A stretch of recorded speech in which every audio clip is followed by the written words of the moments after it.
Hello again everyone, it's me and I'm here with my David Bowie Record Countdown collection, and number 2 we have the first of the Berlin trilogy, a fantastic album, regarded as the important album.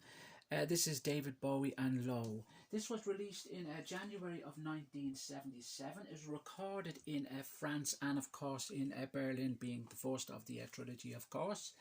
But yeah, this album, when RCA first heard this album, they actually went back to Bowie and said there is no way we are releasing this. They thought it was absolutely awful. They'd never heard anything like it, and they thought that Bowie was really playing with fire with this particular album.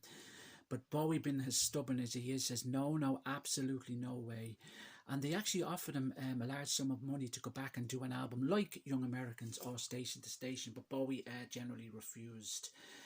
Bowie had moved, of course, with Iggy Pop to Berlin, where he lived in a small apartment above a car part shop, and was listening to bands like Tangerine Dream and Kraftwerk, a lot of German acts as such. They were going out in the evenings at nights watching a lot of German garage bands as such. So they were kind of playing around with what was influencing them at the time.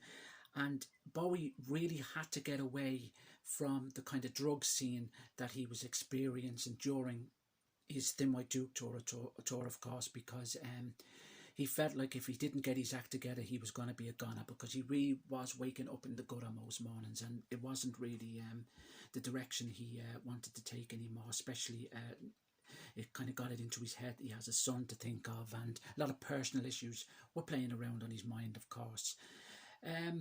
Yes, but this album, Bowie has always said, is a very, very personal album to him, even though a lot of influence is on this album is coming from Brian Eno and Brian Eno's style of music. But I disagree. I think Bowie had the final say in a lot of this material. It's a very moody album, and it's a very, in a way, it can be a very welcoming album, but it can also be a very kind of shut the door album. I'll just go through the tracks with you. Speed of Life, the opening track, the instrumental, Bobby kind of disco-y feel, absolutely a cracker of a song, absolutely sounds perfect. Then you've got the short kind of quick song, Breaking Glass, followed by What in the World, which are very kind of confusing songs, I always find. Then you've got the brilliant new kind of techno sound that he creates with Sound and Vision. The brilliant Always Crashing in the Same Car, of course, which is related to his drug use again. The romantic kind of little tune, Be My Wife, and the brilliant closing instrumental track, A New Career in a New Town. That's all you get on side 1. You've 7 tracks, but that's all you get as far as lyrics are concerned. Side B is all instrumental, and it just takes you off into another era altogether. Takes you to another place. It opens up with Warsaw. You can actually feel, if you listen to that track, you can actually feel kind of, in a way, you can feel Berlin. It takes you away to Berlin. Perhaps after the war, kind of post-war, where they were kind of, everything was industrial and broken down as such. But it creates that kind of Berlin mood on it. It's almost as if you're on a train and you're looking out over the suburbs, and you know, it really does take you on a different journey, and he really captures that very well, with thanks of course to Brian Eno, and of course the people he was working with, of course, the likes of Carlos Allen and so forth, and drums from Dennis Davis, who are absolute geniuses. Art Decade again, you can kind of feel that moody feel to it. Weeping Wall is probably the weakest song on the album, I have to say, and it just kind of it's like you're looking at a gallery, as if you're walking around a gallery and looking at these kind of obscure paintings as such. And then it closes with an absolute cracker, one of the best things he has ever written, Subterraneans, which was intended to actually feature. It was primarily written for the movie which he starred in, The Man Who Fell to Earth, but he didn't get the soundtrack. He didn't get to do the soundtrack for that particular album. But yes, and there was actually other material rumoured that he had written for that particular film that's never shown the light of day as well. But Subterraneans, it's just like you're on another planet. It just takes it again. The instrumentals on this album, they just take you to another place. Very different from what Bowie had done prior. Like a far cry even from its album beforehand, its Station to Station, or Young Americans, or anything like that. Because every David Bowie album, it's so different from one to the next as such. And this one really proved that to be. Its follow-up album, Heroes, I know is a little bit more down the list, but I just feel that this album is so much stronger.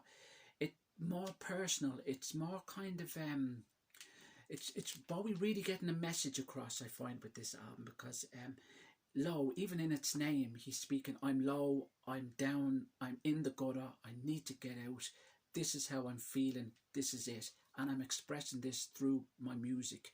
And it shows, it really shows with the Low album, I have to say. This album I listen to quite often. When I first heard this album, I had it on cassette, and like Scary Monsters,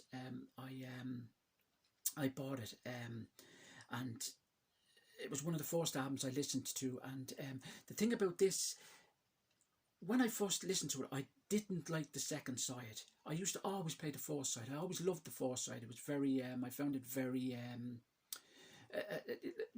I just found very interesting the first side, which it is. It's a very interesting, side of songs. But the second side I always dismissed. I always thought, oh my God, this is too strange. This is too weird. But now, as I'm older and appreciate Bowie, I've been a fan for 30 odd years, side 2 is absolutely mind-blowing. I would put side 2 on before I listen to side 1. Of course, now we're in the CD age where we can skip tracks, or we can just go to a particular tracks on our iPods, whatever. But looking at it from a vinyl point of view, it's just an absolutely cracking. Now, Weeping Wall, I could take or leave as such, but every other track on this album, it really is something else, I have to say. Very influential album. So many people have been influenced by this album, and it's a favourite again by so many Bowie followers. And I'm very comfortable to have it in my number 2 position. My number 1 position, of course, you probably worked out what it is by now. They're very close, the two, but Low is just an absolute masterpiece, and it, as it says on the tin, it is a very, very important album, very much so. And he's worked with some absolutely fantastic musicians on this album, I have to say. It just, even the cover itself, of course, which is from The Man Who Fell to Earth, that's a still there from the actual movie itself. It's just absolutely one of my favourite covers of all time. But it's been reissued many times again. That's the that's the original 1977 pressing. I have a few copies of that as well. This here's the cassette. That's the 84 cassette, actually, that was released by RCA. This is the 24-bit, I think. No, this is the EMI Sound and Vision re-release from 1990, which has the bonus tracks, the instrumentals, Summer and All Saints, and the Sound and Vision 808 State remix, which is okay. The instrumentals Summer and All Saints, which appear actually on his collected instrumentals CD, which was released as well in the early 2000s, and I think Summer appear again on I Select, so another one of his favourite pieces.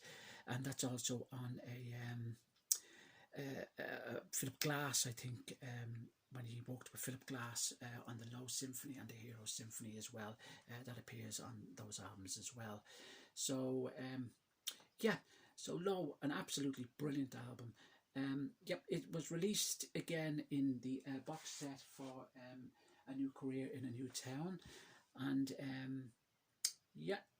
that's it. It hasn't been released in any other formats, no. So I have many copies of this, and I have many copies of CDs and a few cassettes of it as well. So the important album, Low, fantastic album. Can't fault this album in any way. A true and utter, once again, masterpiece. David Bowie, 1977, Low.